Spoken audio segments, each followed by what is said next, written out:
抗击正做日，已经改了后庙口嘛开放演出啦。不过演员要做戏进前，就要提出快筛阴性证明。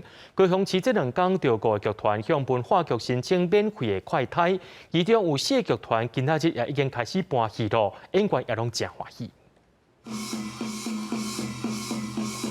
林武大天府庙埕真闹热，降级第1天拄到新明生日，庙市解封嘛，请剧团来谢神。虽望看戏的民众无济，不过演员拢真欢喜，因已经2个月无演出，降级了后头摆表演嘛唔免挂喙罨。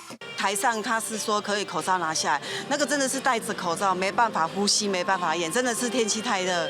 经大天府这嘛是已经有取消啊，但是有听到讲解放人搁是打电话来讲要恢复，啊，但是有的庙就无恢复啊。团长讲，这3个月取消50场戏，损失介大，即马总算会当表演，配合防疫，台前准备 QR code 实联制，嘛禁止观众来后台。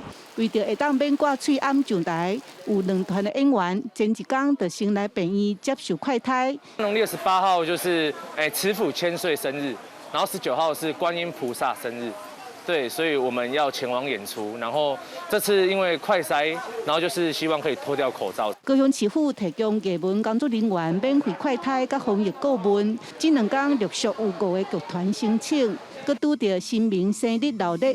民俗艺文团体拢希望赶紧回去舞台，豆豆恢复正常生活。